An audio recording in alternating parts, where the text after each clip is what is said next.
Hi mga mare, this is Rhoda Belsky Vlog, a day in my life as a content creator mom. Get ready with me dahil ngayong araw nga ay sabak na naman sa trabaho. Gantong oras nga pala ako gumigising, aga no? Syempre mare, kailangan natin magsikap para sa iyo at sa buong pamilya mo, charot. Magtitimpla muna nga ako ng kape para mawala naman tong antok ko.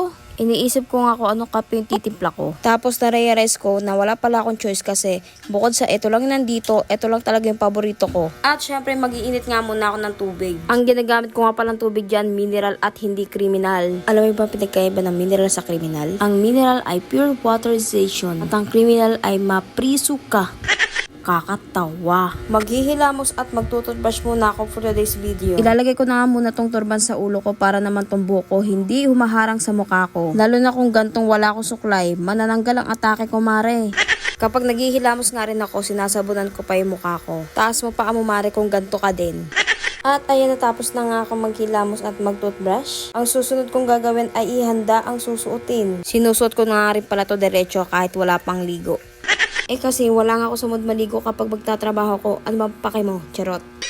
At eto na nga, aayusin ko na nga rin itong mga gamit ko para sa trabaho. Inuuna ko lang tong ayusin yung table, nilalagay ko lang dito sa gilid para maganda ang view. After nyan, etong mga product naman ang i-arrange ko. Nahulaan mo na ba kung ano trabaho ng kumari mong to? Oo, live seller nga ni. Kaya naman sadyang matalak ang mari mong to. Huwag ka na rin magtaka kung bakit napakaingay at napakadaldal ko. Sa mundo ng live selling ay kailangan mo rin talaga maging matalak o madaldal. Mas na-encourage ko kasi yung mga buyer kapag nagtatalak ako dito. Pero sa totoo lang, hindi rin talaga ganun kadali mag live selling. Mukha lang talaga madali yung gantong trabaho pero kung ikaw na yung gumawa ay die. Wapag gani nag-check out pero yung ba ni mo kapoy na.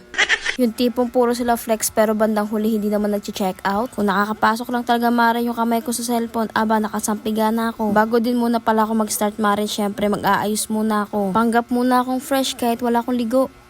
Iipitat ko na nga lang muna dito yung buhok ko para maging maliwalas yung mukha ko. At syempre, hindi ako makakapagpanggap na fresh kung hindi rin ako magli-lipstick at magbablush on.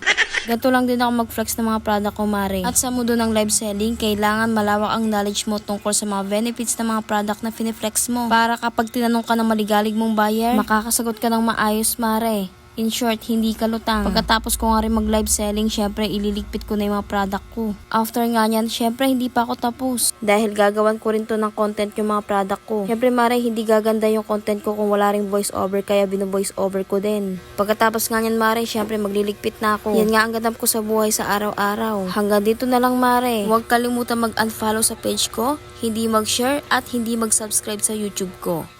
See you around. Bye!